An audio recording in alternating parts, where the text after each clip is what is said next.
आपको आप कहाँ मतलब ये आंकड़ा किताबी आंकड़ा से छोड़ दीजिए, वो शौचालय यहाँ पर टेंट भी लगे हुए वो अलग बात है। अखिलेश यादव कहते हैं कि 80 में से 79 सीट हम जीत रहे हैं, एक सीट जो कोटों वाली है वो शायद हमारी टक्कर में है। क्या कहना है डॉक्टर नीति आपका? अच्छी बात है, अखिलेश यादव जी सकारात्मक हैं, पॉजिटिव है।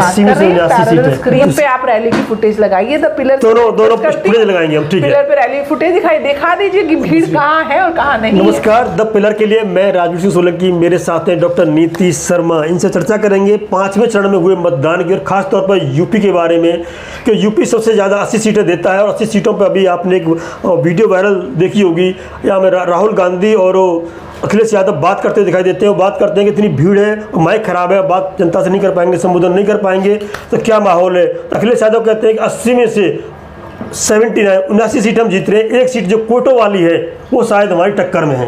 क्या कहना है डॉक्टर नीति आपका? अच्छी बात है, अखिलेश यादव जी सकारात्मक हैं, पॉजिटिव है। 80 में से 79 सीट है, कोई बात नहीं। 4 जून को ना अखिलेश जी कहीं जाएंगे ना आप कहीं जाएंगे। इसका मतलब जो आपके करीब 65 सांसद थे उन्होंने काम नहीं किया। देखिए राजवीर जी, मेरे को हंसी आ गई है और आपको भी, आपके मुंह में भी बताइए आप। बोलने में कुछ नहीं जाता है, कोई टैक्स लग कहाँ रहा है बोलने का।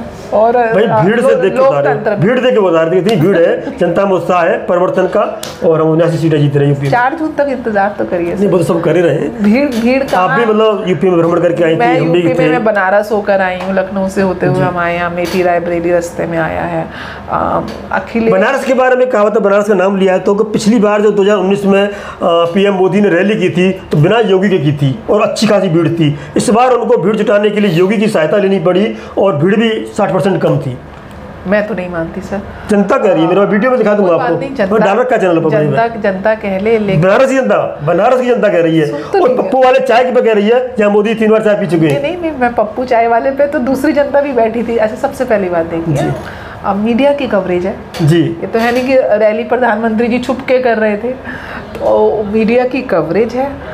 रैली जब प्रारंभ हुई है बनारस यूनिवर्सिटी से लेके मंदिर के कॉरिडोर तक पूरी कवरेज है। आप कवरेज लगाइए, दिखाइए और बताइए कहाँ भीड़ नहीं। 2 चीज़ आती हैं पिछली बार बिना योगी के। किसी प्रत्यक्ष को देखिए राजवीर जी, मेरे आपके कहने से कुछ नहीं होता, प्रत्यक्ष जनता वोट डाल रही है। नहीं जनता कह रही है, नहीं जनता को कहने का पूरा राइट है और जनता वोट उसी को डाल लेना, बनारस की जनता वोट डाल रहा है। जनता कहे, प्रोफेसर वहाँ पे बीएचयू के प्रोफेसर यहाँ बात कर रहे हैं, स्टार्टिंग रैली हुई है उसी बीएचयू के प्रोफेसर बैठे थे वहाँ पे, उन्होंने बोला है। मैं बिल्कुल बीएचयू के प्रोफेसर का पूरा सम्मान करती हूँ, उनकी बात का पूरा सम्मान करती हूँ, लेकिन प्रत्यक्ष के प्रमाण है, जाइए देखिए ना रैली की फुटेज। वो बता रहे, उन्होंने कंपेयर किया दोनों को। मेरे भैया, मैं उनके बताने की बात नहीं कह रही हूँ, मैं कह रही हूँ रैली की फुटेज देखिए। फुटेज देख के वो बता रहे कि हम 19 की रैली में थे और 24 की रैली में थे और आप बात कर रहे हैं पैरेलल स्क्रीन पे आप रैली की फुटेज लगाइए, द पिलर दोनों फुटेज लगाएंगे हम, ठीक है। पिलर पे रैली फुटेज दिखा दीजिए कि भीड़ कहाँ है और कहाँ नहीं है। बाकी और आप इस रायबरेली अमेठी भी गई थी, वहाँ पे क्या माहौल देखा, वोटर क्या बोलता है? देखिए यूपी जहाँ तक है, आपने बोला योगी जी को साथ में क्यों लिया, योगी जी 19 में नहीं लिया था। योगी जी के मुझे नहीं पता उनका क्या प्रोटोकॉल और क्या सिस्टम है, लेकिन मैं काम की बात करती हूँ। मैं कोई बताइए अधिकारी नहीं हूँ, कोई नेता नहीं हूँ, लेकिन एक मतदाता के रूप में अगर मैं किसी भी नेता का मैं काम की बात करती हूँ। किस तरह का काम? योगी जी के कार्यकाल में उत्तर प्रदेश ने, जिसको एक क्राइम स्टेट के नाम से जाना जाता था, और आज अगर मैं अमेठी गई हूँ, मैं बनारस गई हूँ, जितनी सेफ एक महिला के नाम पे, एक महिला के नाते मैंने अपने आप को महसूस किया। यहाँ पे लोग निकलते नहीं थे बाहर।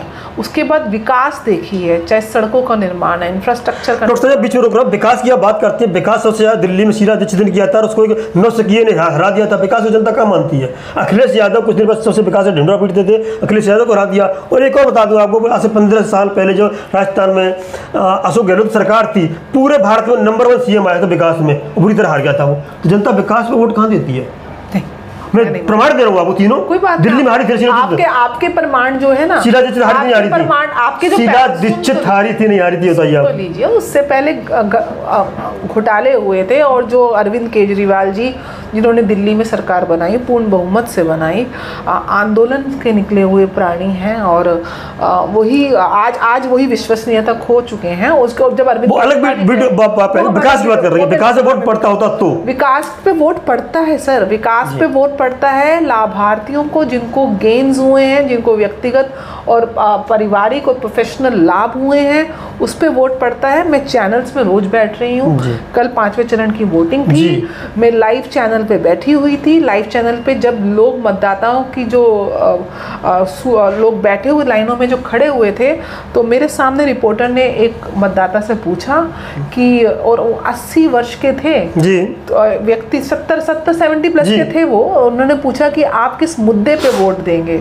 तो उनका पहला था, बेटा कि मेरा समय तो अपना जीवन जी लिया हूँ, मुद्दा नहीं है, मुद्दा एक ही है, देश का विकास। और अगर 10 साल में देश आज 5वीं बड़ी अर्थव्यवस्था बना है, 10 साल में अगर देश ने कोरोना वैक्सीन को ना केवल देश को नाप लेती है, एक छोटी सी राज्य पंजाब देश का हिस्सा नहीं है क्या? वहाँ किस पे वोट मिला था, किस विकास से वोट मिला वहाँ पे? आप मेरी बात सुनिए, राज्य सरकारों के अपने दायित्व हैं, केंद्र सरकार पूरे भारत की बात कर रही है ना? नहीं, मैं तो पूरे भारत की बात कर रही हूँ। और पंजाब की जनता जरूर नाराज होगी जो उसने वोट नहीं दिया। मैं ये पंजाब के मैंडेट को मैं कोई फेक मैंडेट थोड़ी ना बोल रही हूँ, मैं ना हिमाचल के मैंडेट को फेक मैंडेट बोल रही हूँ, मैं ना कर्नाटक के मैंडेट को फेक मैंडेट। अब ये क्या होगा, 4 जून में मैं भी बैठूंगी, आप भी बैठेंगे जी, और मेरी प्रिडिक्शन भी है, ज्योतिषीय गणना भी है जी, और राजनीतिक सूझबूझ भी है, सामाजिक परिवेश में जो मेरा अमेठी और रायबरेली के बारे में क्या कहना है आपका? हुआ अमेठी 101% स्मृति ईरानी जी जीत रही हैं। जनता तो नाराज है उनसे, मेरे को तो नहीं लगता। हम जनता से पूछते पूरा अमेठी में भागे दौड़े थे। अमेठी जो है वो कहते थे आती नहीं यहाँ पे। 2014 से पहले अमेठी के 80% लोगों के पास शौचालय की सुविधा नहीं थी। डॉक्टर साहब बहुत चीजें देखिए, उसको बता दूं आपको, आप कहाँ मतलब ये आंकड़ा किताबी आंकड़ा से छोड़ दीजिए, वो शौचालय यहाँ पर टेंट भी लगे हुए, वो अलग बात है, शौचालय पहुंचे, राशन पहुंचा, वो सब छोड़ दीजिए आप। जनता अमेठी जनता बोलिए, मैं वीडियो डाल रखी जनता अमेठी की, वो कह रही है आती नहीं है, वोट बीजेपी के नाम पे, मोदी के नाम पे मिलता है, योगी के नाम पे अलग बात है, स्मृति ईरानी के नाम पे वोट तैयार नहीं है। राजवीर जी, सिलेक्टिव अगर वीडियोस के ऊपर आप अपना आंकलन निकालेंगे, पूरा मतलब पूरा क्या था? नहीं, हम खुद गए थे, खुद अमेठी गए, क्यों जनता ये कह रही थी योगी जी का जो लॉ एंड ऑर्डर है वोट मिल सकता है। हाँ, मेरी बात, मोदी जी के नाम पे वोट मिल सकता है, स्मृति ईरानी नहीं आती है, उनको वोट नहीं मिलेगा, ये स्पष्ट कहना है उनका। अच्छा सुनो, 4 जून को कितने दिन रह गए हैं, बैठेंगे मैं और आप, मैं बता रहा हूँ स्मृति जी के नाम पे वोट नहीं मिलता, अगर उन्होंने काम नहीं किया होता तो वो 2019 में नहीं आती सर। राहुल गांधी को हरा के आई है, जायंट किलर का नाम दिया जाता है राहुल गांधी। केजरीवाल ने शीला दीक्षित हरा दिया था, इससे क्या फर्क पड़ता है हराने से? कोई हार आखिरी हार होती है क्या? नहीं, कोई हार आखिरी हार नहीं होती, कोई जीत आखिरी जीत नहीं होती, बिल्कुल सही बात है। वाला हारता है, हारने वाला जीतता है, और अपने काम पे जीतता है, अपने काम पे हारता है। पहली चीज तो ये समझ लीजिए। केजरीवाल जी के पे टॉपिक आएगा, केजरीवाल काम पे कोई नहीं जीतता आजकल, जनता सब पता है। सुनिए, योगी जी और मोदी जी हटा दीजिए, कोई अगर सांसद 90% हार जाएंगे आपके। मैं डिनाई करती हूँ, मैं सब पूर्ण रूप से डिनाई करती हूँ। क्यों? इस बात का भी जवाब दूंगी। बताइए। बीजेपी हार्डकोर सेंट्रलाइज पार्टी है।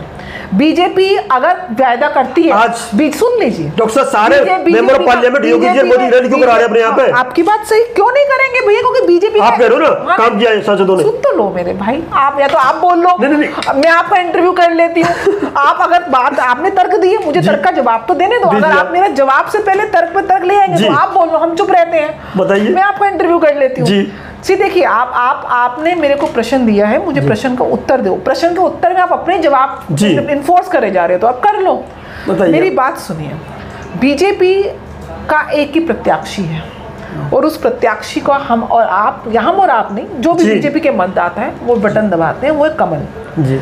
बीजेपी में एक ही प्रत्याशी कमल, और उस कमल का जो सर्वोच्च नेतृत्व कर रहा है वो प्रधानमंत्री मोदी जी कर रहे हैं।